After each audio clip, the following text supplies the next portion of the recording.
Vamos a hacer una oración al príncipe de paz y príncipe de la luz, al Señor Jesucristo. Nuestro Dios y Padre Celestial, gracias porque usted es un Dios de amor y misericordia, porque usted es el creador de este mundo, porque usted, Padre Celestial, también ha creado esta hermosa institución llamada el matrimonio, porque usted nos instruye y nos guía, y usted ha regulado también la relación entre esposo y esposa. En esta noche, oh Padre Celestial, le suplicamos que en su gracia y en su misericordia bendiga, oh Padre Celestial, esta reflexión acerca del esposo y su esposa. Le suplicamos, oh Dios, que conforme a las promesas del Espíritu Santo, nos hable de una manera consoladora, que nos hable a cada uno de nuestro propio corazón, que nos haga revisar profundamente, oh Dios, la manera como hemos conducido nuestra relación con nuestras esposas hasta el día de hoy. Y le suplicamos, oh Padre, que su palabra pueda penetrar y mover las fibras más profundas de nuestros corazones y reempezar una relación totalmente renovada con nuestras esposas conforme a la luz de su palabra. En el nombre santo de Jesucristo nuestro Señor. Amén. Amén. Hermanos, vamos a continuar con esta reflexión hasta donde el Señor nos permita la voz. Quisiera leerles el pasaje que habíamos reservado para esta noche. Se encuentra en Colosenses, capítulo 3, versículo 17 al 19. Escuchen lo que dice la palabra de Dios. Y todo lo que hacéis, de palabra o de hecho, hacedlo todo en el nombre del Señor Jesús, dando gracias por medio de Él a Dios el Padre. Casadas, estad sujetas a vuestros esposos, como conviene en el Señor. Esposos, amad a vuestras esposas y no seáis ásperos con ellas. Bendita sea la palabra del Señor. Hermanos, hay varios pasajes, tanto en el Antiguo como en el Nuevo Testamento, que nos hablan acerca de la función matrimonial, de las responsabilidades de Dios para con las familias y también de las responsabilidades de las familias para con Dios. Asimismo, también hay pasajes en la Biblia, en el Antiguo y Nuevo Testamento, que nos hablan de esta relación especial entre esposo y esposa.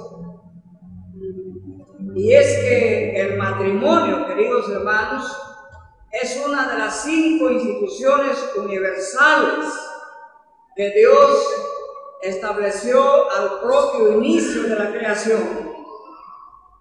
En la creación, entonces, Dios estableció 5 grandes instituciones.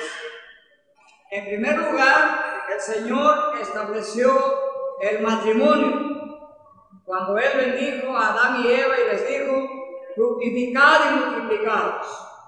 Y luego en el capítulo 3 de Génesis, específicamente en el versículo 24, Jehová mismo, casando a Adán y Eva, les dice: por tanto, dejará el hombre a su padre y a su madre, y se unirá a su mujer, que serán una sola carne. Ahí el Señor instituye el matrimonio como una institución universal para toda cultura, para todo el género humano. Por eso es que los reformados o presbiterianos consideramos que el matrimonio no es un sacramento especial, sino que es una ordenanza de carácter universal, y la primera de carácter universal. La segunda institución que Dios estableció en la creación fue la ciencia y la cultura. Allí en ese famoso pasaje, donde después de haberles dado la bendición como pareja humana, el Señor les dice: sojuzgad la tierra esa porción de su palabra, Dios quiso que el ser humano, unido entre esposo y esposa, puedan establecer el dominio sobre los animales, estudiando a los animales, clasificándolos, dándoles su nombre de forma sistemática y ordenada. Es decir, Dios estableció en el ser humano las capacidades para desarrollar ciencia, cultura y tecnología en la creación. Y algunos teólogos han llamado a esta institución el mandato cultural. En tercer lugar, Dios estableció como institución también la adoración. 6 días trabajarás, mas el séptimo día será santa convocación para Jehová tu Dios. Sin adoración no hay familia bien establecida. Y sin la adoración no habría una relación abierta, franca, continua entre Dios y la humanidad. Entonces tenemos matrimonio, ciencia, adoración, y también Dios estableció el trabajo como una institución divina. Ahí en Génesis 2:15 nos dice: Jehová Dios, y plantó Dios un huerto en el Edén, y puso al hombre ahí, y le dijo así, que era su deber y responsabilidad de cuidar y guardar y labrar ese huerto. Esa palabra, labrar el huerto, tiene relación directa con una palabra hebrea que significa cultivarlo en respuesta de adoración a Dios. El trabajo no solamente fue una institución para que el ser humano pueda alimentarse a partir de la creación, era también parte de la propia adoración a Dios. Entonces tenemos matrimonio, ciencia, adoración, trabajo, pero también la quinta institución fue el descanso, el reposo. Especialmente el reposo en el día sagrado por Dios. El séptimo día en el Antiguo Testamento y el primer día de la semana en el Nuevo Testamento. Hoy vamos a pensar un poquito sobre esta primera institución divina de carácter universal. Decir que el matrimonio es una institución divina tiene inmensas implicaciones para el ser humano. Significa que los seres humanos, aunque se casan voluntariamente porque se enamoran o se aman o como quiera que lo llame cada cultura, significa fundamentalmente que se hace en cumplimiento de un orden divinamente establecido en esta creación. Por eso es que el matrimonio es tan importante, y nos puede decir el escritor de Hebreos que bendito sea el matrimonio y el hecho sin mancilla, porque es una institución divinamente establecida. Y entonces, queridos hermanos, vamos a pensar en base a este pasaje sobre el esposo y la esposa. Y en este pasaje se nos enseña algunos principios que debemos observar como cristianos. Se nos enseña aquel principio en todo este capítulo 3 acerca del lugar que tiene el hombre nuevo en Cristo y sus deberes para con Cristo, en los versículos 1 al 4 del capítulo 3. En segundo lugar, se nos enseña también acerca de la conducta de este hombre nuevo en todas las relaciones generales, versículos 5 hasta el 16. Y también, en tercer lugar, nos enseña acerca de este principio integrador que se aplica como una regla para la conducta del hombre nuevo en todas las circunstancias, en el capítulo 3, versículo 17. Y en cuarto lugar, se nos enseña acerca de la conducta del hombre nuevo en sus relaciones particulares con la esposa o entre esposos. Y sobre este cuarto punto vamos a reflexionar en esta noche. ¿Qué nos enseña entonces este pasaje? Hay dos cosas que este pasaje nos enseña. En primer lugar, nos enseña la responsabilidad de la esposa como nueva criatura en Cristo para con su esposo. Y en segundo lugar, nos enseña acerca de la responsabilidad del esposo como nueva criatura en Cristo frente a su esposa. Vamos directamente entonces a la primera parte, la responsabilidad de la esposa cristiana como nueva criatura en Cristo. ¿Qué responsabilidades tiene para con su esposo? Primero vamos a pensar en el versículo 18. Casadas, estad sujetas a vuestros esposos como conviene en el Señor.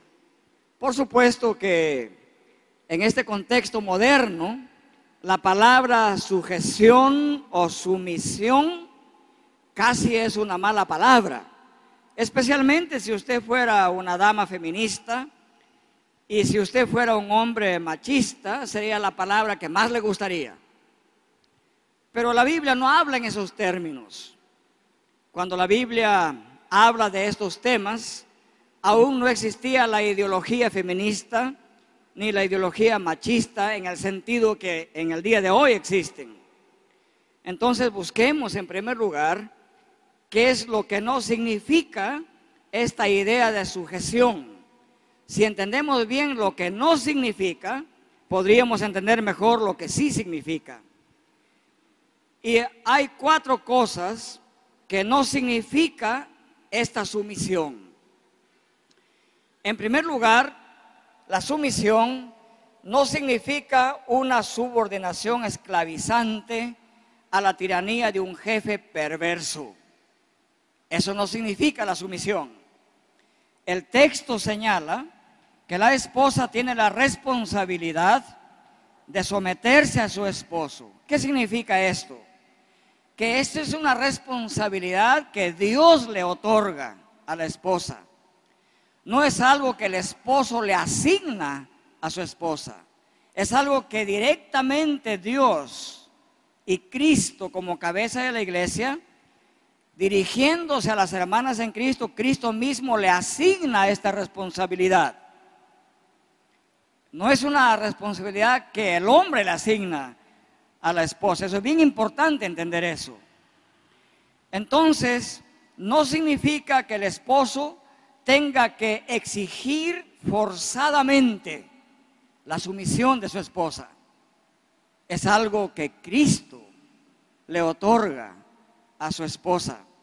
Algunas personas han creído que esta sumisión significa que el esposo tiene autoridad absoluta, inquebrantable sobre su esposa. Y algunos hombres en particular creen que la esposa siempre tiene que hacer lo que él mande, lo que él diga. Y a veces se escuchan unas bromas un poco insolentes en las iglesias como estas. Usted me tiene que llamar Señor, tal como Sarita le llamaba a su Abraham. Pero eso no es lo que significa en este texto la idea de sumisión. La autoridad absoluta y completa sobre todo creyente, incluida la esposa, solamente le pertenece a Dios.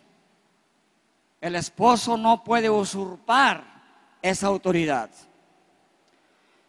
Si un esposo ordena a su esposa que haga algo malo, por ejemplo, llega un día a la casa y le dice: mira, no tenemos nada que comer en la casa, no tengo trabajo, no he conseguido ningún contrato durante este mes, no hay nada, los niños están de hambre, no tienen que vestir, les faltan zapatos, chamarras, qué sé yo. Por lo tanto, esposa mía, tienes que ingeniártelas e ir a alguna tienda de los vecinos y robar algo de comida o dinero. La única respuesta válida de la esposa frente a tal requerimiento es: de ninguna manera. Ella tiene que recitar Hechos 5:19. Es necesario obedecer a Dios antes que a los hombres. ¿Se dan cuenta? La autoridad que tenga el esposo no es una autoridad que intente siquiera demandar cosas contrarias a los mandatos divinos. Por lo tanto, no es una autoridad absoluta sobre su esposa. Ni siquiera puede pedirle lo que a él se le ocurra o se le antoje. El apóstol Pedro reconoció que ningún ser humano tiene autoridad absoluta, aún la autoridad más encumbrada de la nación. En segundo lugar, no significa que la esposa debe esta sumisión al esposo porque ella sea menos inteligente que el esposo. En algunas culturas paganas hay la tendencia general de creer que el hombre es más inteligente que la mujer. La Biblia por ningún lado enseña eso. Y es bueno desafiar a todos los hombres aquí. Busquen en la Biblia si alguna vez Dios se expresa en esos términos, que la mujer sea menos inteligente que el varón. No van a encontrar absolutamente ningún texto de esa naturaleza. Entonces, esta sumisión no significa que ella sea menos inteligente que el esposo, o que porque sea menos inteligente tiene que someterse a su esposo. Es más, en promedio, en toda sociedad humana, vamos a encontrar algunos hombres muy inteligentes, y en algunos grupos humanos, algunos hombres pueden ser un poquito más inteligentes en algunas cosas que las damas. Y al revés también, en otras circunstancias, vamos a encontrar damas mucho más inteligentes que los varones. Es más, la tendencia mundial en la actualidad, ustedes examinen la conformación estadística de las universidades entre varones y mujeres en América Latina. La tendencia es que en estos últimos 10 años un número mayor de mujeres se gradúan con altísimas calificaciones y el número de varones graduados con altas calificaciones va disminuyendo. Obviamente la razón fundamental no es mayor o menor inteligencia. Ya se ha estudiado ese tema.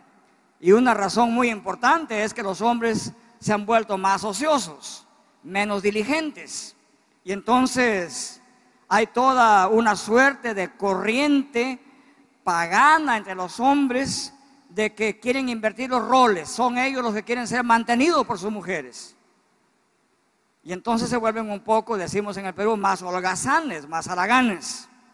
Y eso puede explicar en gran parte esa distinción. Entonces, sumisión no significa porque ella sea menos que él en cuanto a inteligencia. En tercer lugar, esta sumisión no significa que la esposa sea más emocional y el esposo más racional, como dicen las tendencias paganas de este mundo. La Biblia no habla en esos términos. Es cierto, la psicología cognitiva ha hecho grandes descubrimientos en cuanto a cómo funciona el cerebro de la dama y cómo funciona el cerebro del varón.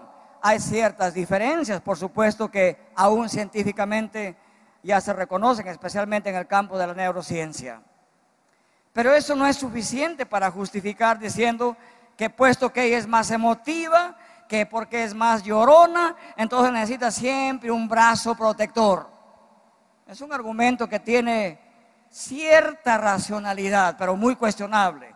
Y no significa que por esa razón ella se someta a su esposo. Si sucede que mi esposa es más emotiva que yo, es un gran beneficio para mí. Es una gran ventaja en un hogar que alguien tenga un lado más emocional que el otro, porque los niños crecerán en equilibrio.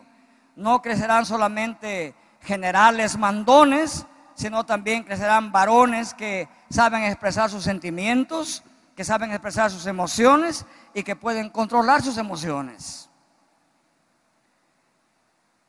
Pablo nos dice en 1 de Corintios 13, mas quiero que sepáis, 11:3, quiero que sepáis que Cristo es la cabeza de todo varón. Escuchen bien, hermanos.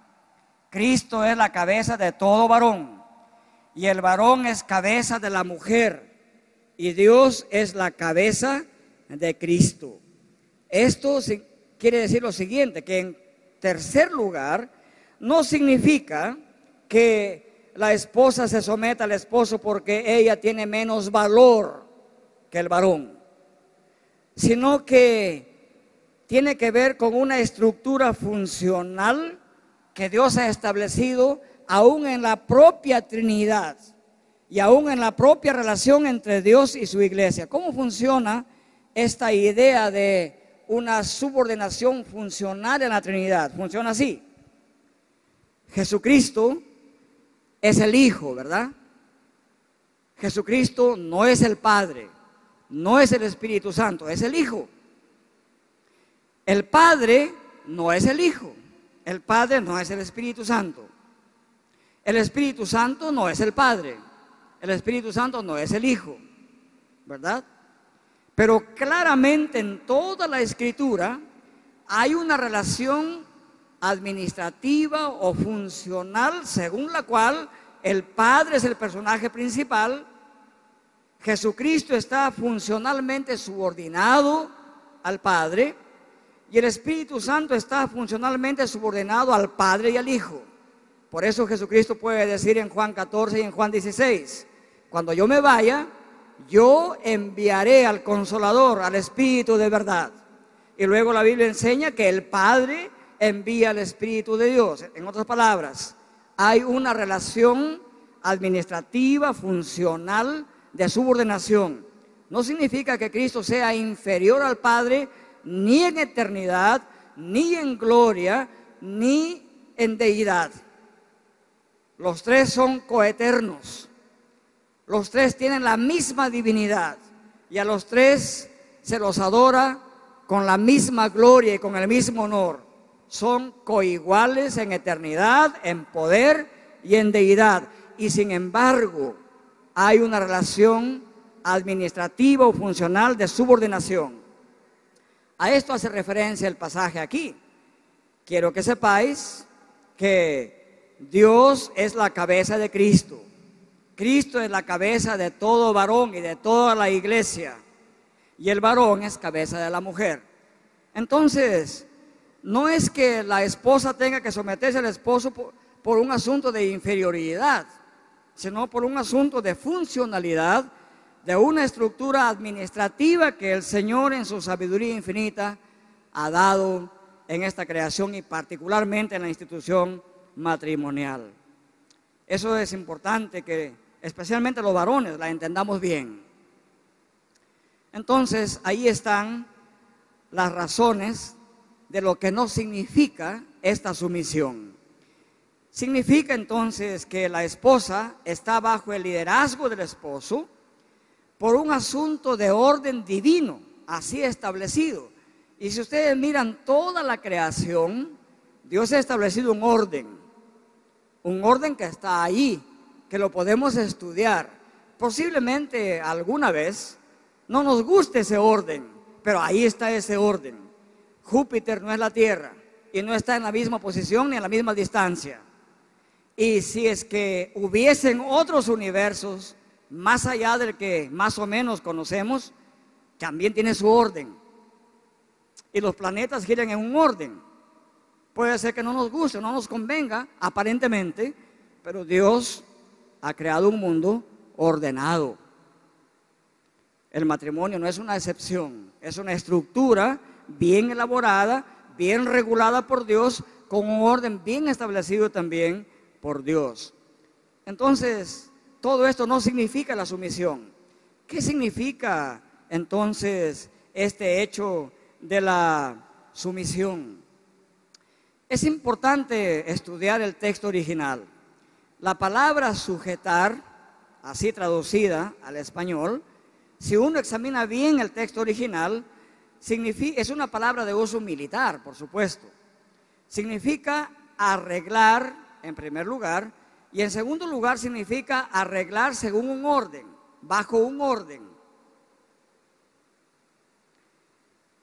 Por esta razón, entonces, el significado literal de la palabra sujetar sería así: arreglarse bajo la autoridad del esposo.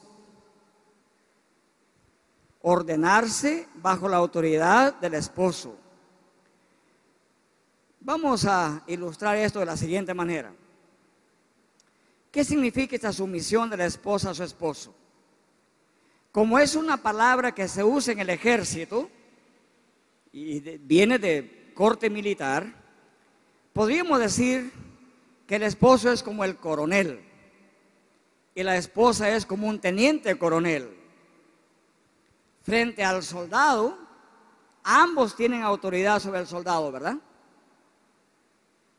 Pero resulta que el teniente coronel, aunque tiene autoridad sobre los soldados, en este caso sobre el comandante y el mayor y el capitán y etcétera, sin embargo el teniente coronel tiene autoridad sobre todos ellos.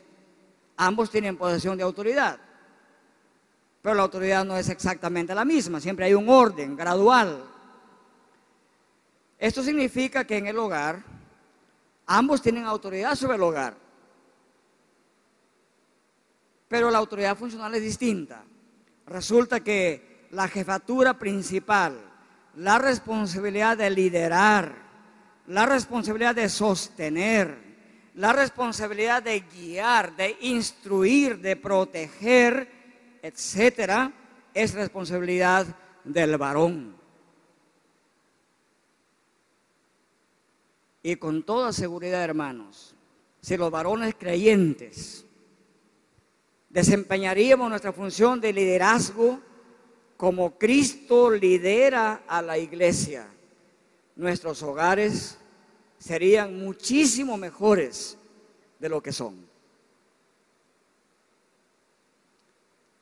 Por eso nos dice el apóstol Pablo: así que, de manera que, o siguiendo el ejemplo de, como Cristo, como la iglesia está sujeta a Cristo, así también las casadas lo estén a sus maridos.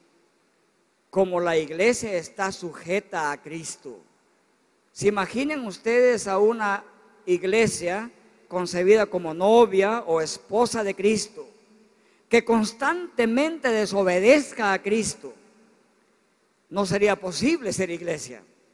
Por eso es que cuando las iglesias dejan de sujetarse a Cristo, se convierten en iglesias espurias, corrompidas, que no se les podía llamar iglesias de Cristo. De la misma manera, entonces, ese paradigma de sujeción voluntaria, amorosa de la iglesia a su Salvador, eso tiene que emularse, imitarse en los hogares cristianos. Significa entonces que la esposa se somete a su esposo de manera voluntaria, por obediencia a Cristo, por amor a su Salvador y también por amor a su esposo. ¿Y cuál es la responsabilidad del esposo como nueva criatura en Cristo frente a su esposa? El versículo 19 de Colosenses 3 nos dice así: maridos, amen a vuestras esposas y no seáis ásperos con ellas, no seáis desapacibles con ellas. Cuando vemos el pasaje de Efesios capítulo 5, versículo 25 al 30, hay unas instrucciones mucho más específicas respecto de los esposos. Dice así: maridos, amen a vuestras mujeres, así como Cristo amó a la iglesia y se entregó a sí mismo por ella. Si solamente ahí quedaríamos, habría muchísima instrucción para los varones que son casados.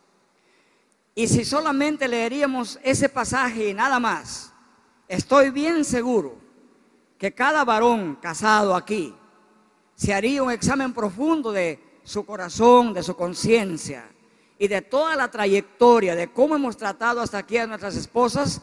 Tendríamos muchísimo de qué avergonzarnos, muchísimo que corregir, muchísimo que aprender. Eso es tremendo, ¿verdad?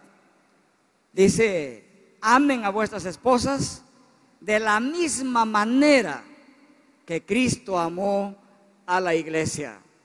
Entonces la primera pregunta que tiene que hacerse el varón para saber su responsabilidad es: ¿amo yo a mi esposa de la misma manera que Cristo ama a la iglesia? Y eso me lleva a saber qué significa que Cristo amó a la iglesia. ¿Cómo la amó? Pablo, para no dejar dudas, añade: y se entregó a sí misma por ella. El amor de Cristo por su iglesia fue sacrificial. No fue de palabras solamente. La amó tan profundamente, la amó tan completamente y la amó tan incondicionalmente que derramó su sangre por su iglesia. Ese es el amor de Cristo. Ese es el amor llamado amor agape. El verbo es agapao, significa amor incondicional. La iglesia no ha hecho nada bueno como para merecer el amor de su Salvador. Y por eso dice el apóstol Pablo en ese famoso pasaje de Romanos 5:8: y en esto conocemos el amor de Cristo, en que siendo aún sucios, pecadores, Cristo murió por nosotros. Así ama Cristo a su iglesia, sacrificialmente, hasta entregar su vida por su iglesia.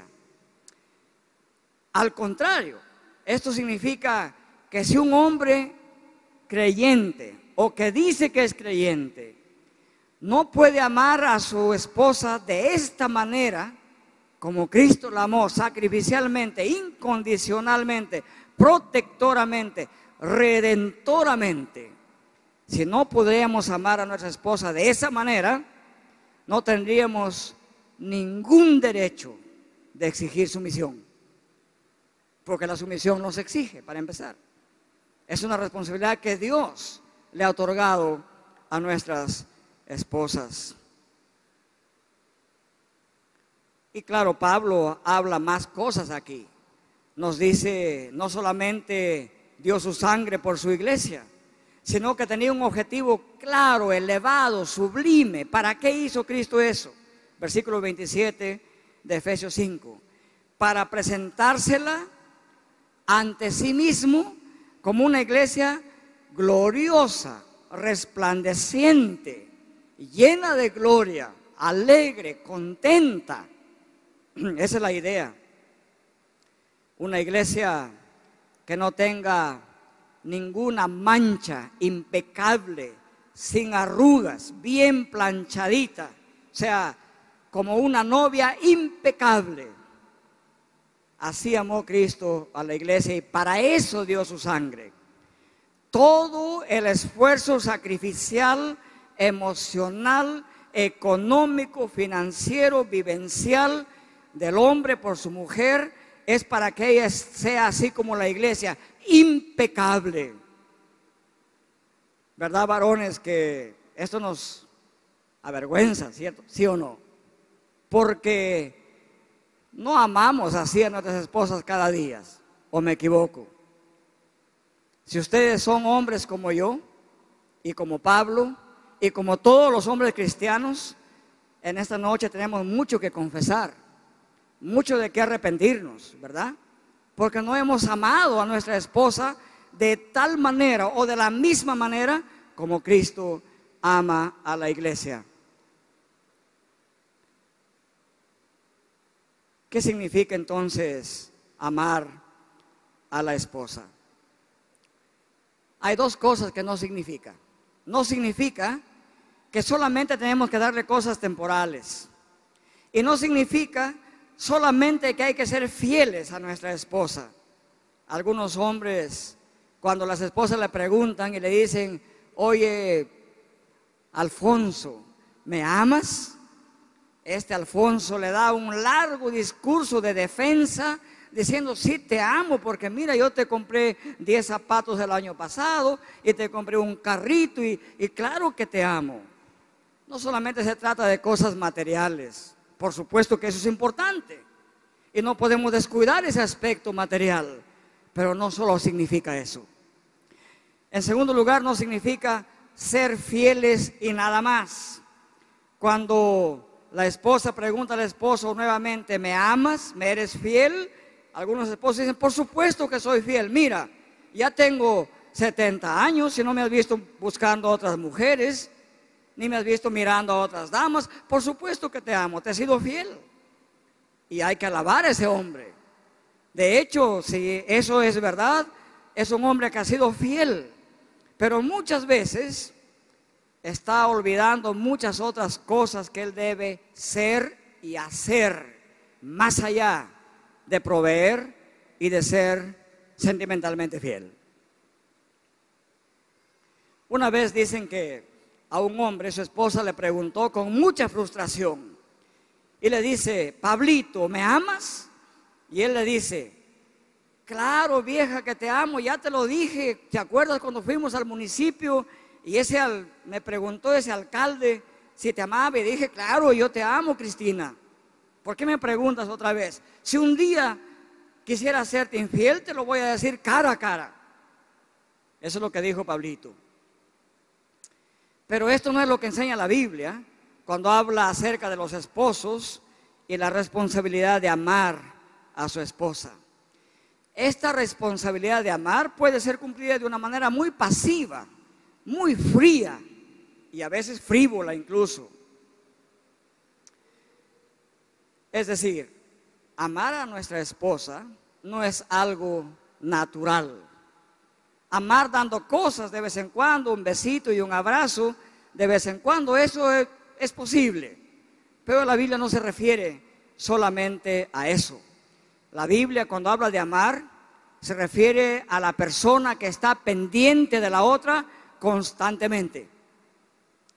Que no solamente está pendiente viendo qué le falta materialmente, qué le falta emocionalmente.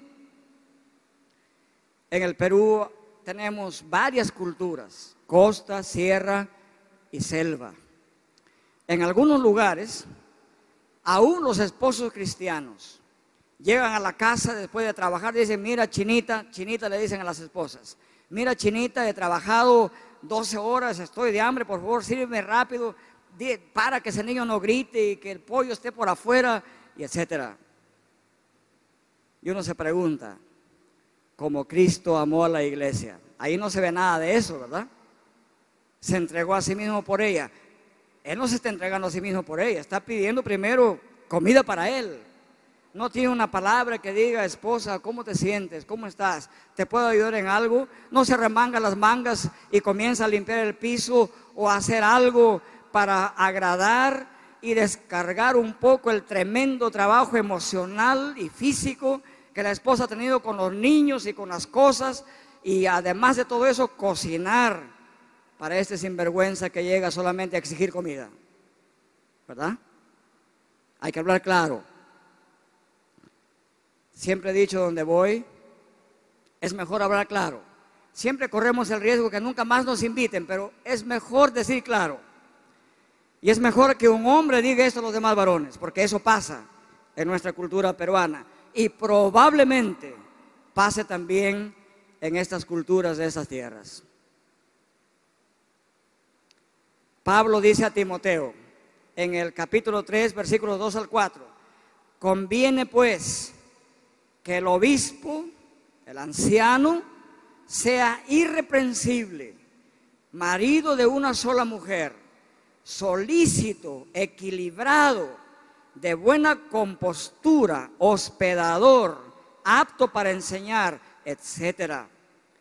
Para poder asumir esta responsabilidad de amar a nuestras esposas, necesitamos estas características de ser fieles, solícitos, equilibrados, compuestos, halagueños, observadores, pendientes para dar, para proteger, para amarla como Cristo amó a la iglesia, entregándose a sí mismo por ella. Primero ella, después yo. Cristo dijo, mi iglesia primero, mi sangre por mi iglesia. Y ese Marcos 10:45, qué hermoso pasaje. Porque el Hijo del Hombre no vino para ser servido, sino para servir y para dar su vida por muchos. Y esa es la actitud varonil que debe asumir un hombre que realmente ama a su esposa. Amar a su esposa significa que usted va a seguirla, va a estudiarla, como dice Pedro en 1 de Pedro 3. Y es importante ese pasaje porque ha sido muy mal interpretado, diciendo, bueno, aquí Pedro dice que amemos a la esposa, que la tratemos bien porque es un vaso frágil. Y como claro, como la mujer es sexo débil, necesita al hombre para que la ame y la abrace y no se caiga. Bueno, eso no es la idea en 1 de Pedro, para nada. La idea en 1 de Pedro es la siguiente. Vaso frágil era un adorno de cristal muy fino, muy preciado, de alto precio, que era tenido en gran valor. Y como tenía un gran valor, tenía que ser muy bien cuidado, muy bien tratado. Esa es la idea. La esposa nos ha sido dada por Dios, ¿verdad? La esposa es un don de Dios para el varón. Es la ayuda idónea para el varón. Es el valor más preciado que tiene el esposo en el hogar. El carro, por más que sea un Audi o BMW o Mercedes-Benz, no importa qué marca sea, jamás puede tener más valor que su esposa. Y tenga cuidado, no sea que usted invierta demasiado en esas cosas, tiempo, dinero y emociones, dejando de lado ese valor más preciado que Dios ha puesto bajo su responsabilidad.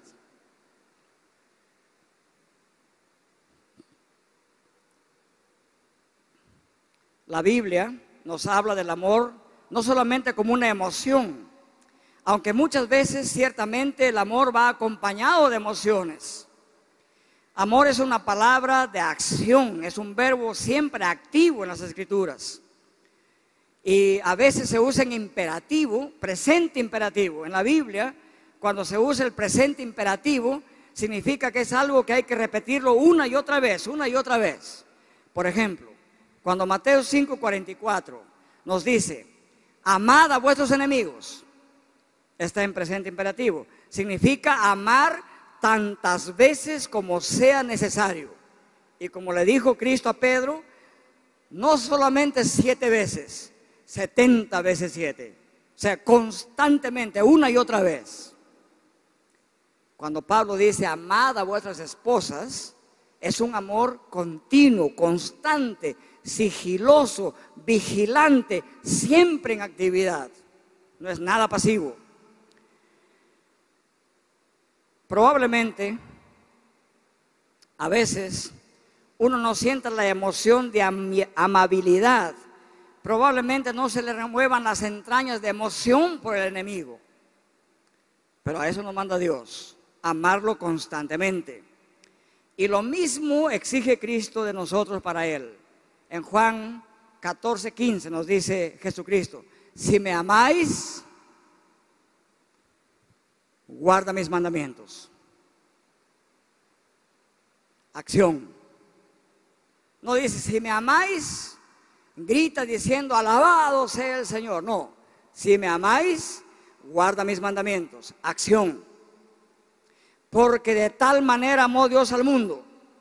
Y luego viene la acción, que ha dado a su Hijo unigénito, para que todo aquel que en Él crea no se pierda, mas tenga vida eterna. De tal manera amó Dios al mundo, que entregó la vida de su Hijo para rescatar al pecador. Amor es acción. Amad a vuestras mujeres. Acción. Así como Cristo amó a la iglesia. Quisiera preguntarles, hermanos, ¿qué le parece esta actividad de amar a usted? ¿Qué cosas debe hacer el esposo para mostrar ese amor a su esposa? Me gustaría resumir estos puntos principales de la palabra de Dios en 4 palabras. ¿Qué debemos hacer como varones? La primera palabra es cultivar. La segunda palabra es sustentar. La tercera palabra es cuidar y la cuarta palabra es sacrificar. El amor por la esposa conduce al esposo a estudiar a su esposa. Eso dice Pedro en primera de Pedro capítulo 3. Amarlas según conocimiento, según sabiduría. Puede traducirse amarlas estudiosamente. Esto tiene un significado bien grande y bien activo. El varón, especialmente aquellos que dicen que somos inteligentes, tenemos que conocer las emociones, los sentimientos, los gustos, los anhelos, las frustraciones, lo que le pasa adentro a nuestras esposas. No solamente se fije en la pinturita o el buen vestido, eso no hay que dejar de hacerlo, no digo que no, pero hay algo mucho más que uno tiene que saber de sus esposas. Por ejemplo, ¿le ha preguntado a usted alguna vez, en esta semana, le pregunté a usted a su esposa, ¿qué sientes por tus padres? ¿Qué podemos hacer por tus padres?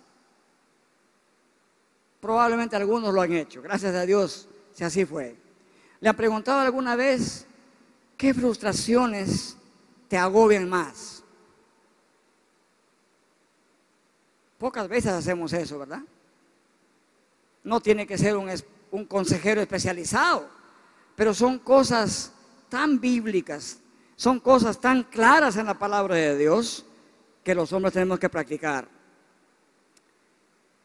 Eso significa cultivar.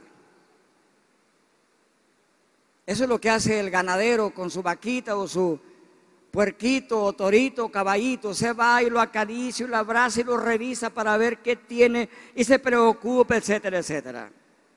Si solamente gastáramos ese tiempo a veces con nuestra esposa. Cultivar, estudiar, saber lo interno, lo profundo, lo que siente, lo que le pasa, y ponerse realmente al lado como líder para ayudarle a sobreponerse a veces sobre emociones profundas y fuertes que nuestras esposas valientemente a solas sufren. Y la segunda palabra es sustentar, para santificarla, limpiándola en el lavacro del agua por la palabra, para presentársela así gloriosa, etcétera. Porque ninguno aborreció jamás su propia carne, antes la sustenta y la cuida. Y esta es la segunda palabra, sustentar. Y no solamente se refiere a poner comida en la mesa, se refiere a un sustento mucho más profundo que eso.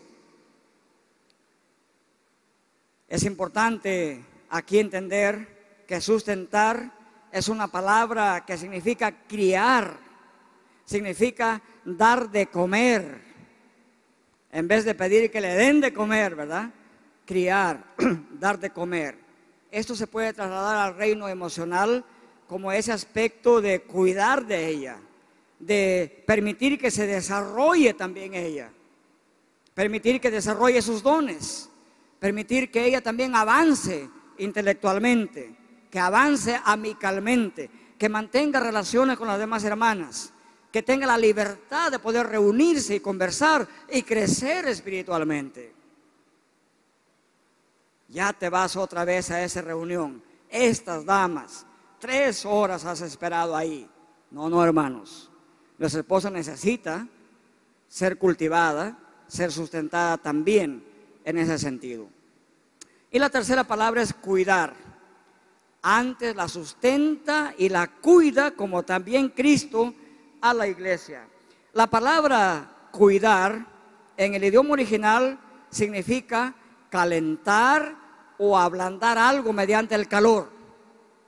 Cuando usted quiere doblar un fierro muy duro y está frío y no lo puede doblar, ¿qué hace? Lo calienta y luego puede doblarlo con mayor facilidad.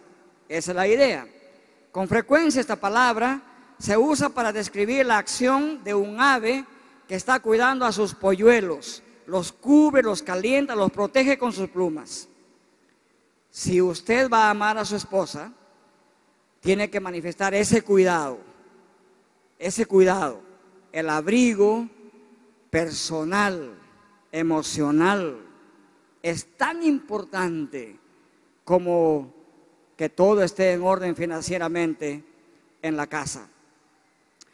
¿Saben ustedes, hermanos, que cuidando a sus esposas de esta manera, a veces los enojos se le van, el corazón se le ablanda, ¿verdad? Porque a veces sucede que nuestra esposa nos espera no de tan buena gana, ¿verdad? Porque nuestras esposas tampoco pues son las santas que nunca cometen pecado, tampoco vamos a llegar a decir que así son. También a veces las encontramos molestas, pero tenemos que saber por qué. Tenemos que averiguar por qué. Y cuando no nos quieran responder, ahí viene el término cuidar. El varón tiene que ser suficientemente inteligente emocionalmente y socialmente para poder acercarse a la esposa enojada y saber hablarle al corazón y saber ablandar el corazón de nuestra esposa. Dice 1 Pedro 3:7, vosotros maridos, de la misma manera, habiten con ellas según ciencia, dando honor a la mujer como al vaso más frágil. Y no solamente eso, más profundamente que eso, como a herederas juntamente con ustedes de la gracia de la vida, para que vuestras oraciones no sean impedidas. Hermano, esposo, varón de esta congregación, su oración no será escuchada por Dios si usted no cuida de esta manera conciencia de su esposa. Y ese es como la Biblia resume la manera como hemos de amar a nuestras esposas, cultivándolas, permitiéndolas que se desarrollen, sustentándolas, cuidándolas y finalmente amándolas sacrificialmente, así como Cristo amó a la iglesia y se entregó a sí mismo por ella. Estas 4 palabras describen, en resumen, la palabra esposo de verdad. Si usted es un esposo de verdad, usted cultiva a su esposa, sustenta a su esposa, cuida a su esposa y se sacrifica por su esposa. Si usted no ama de esta manera a su esposa, no espere sumisión. Si usted ama de esta manera a su esposa, decía un pastor norteamericano muy amigo mío, ¿qué esposa sería tan insensata que no se sometería a un varón que la cuida, que la ama, que le expresa ternura, que la sustenta, que permite que se desarrolle, que le da una vida espiritual y un abrigo espiritual para que juntos adoren a Dios y para que las oraciones de ambos sean escuchadas por Dios? ¿Qué esposa sería tan insensible que no se someta a un esposo así? Si usted quiere ver esa sumisión armoniosa, voluntaria, amorosa, eso tenemos que hacer con nuestras esposas: cultivar, sustentar, cuidar y hacer los sacrificios como Cristo hizo por su iglesia, así también con nuestras esposas. Que el Señor bendiga su palabra y añada esta gracia a cada esposo y a cada esposa. Amén.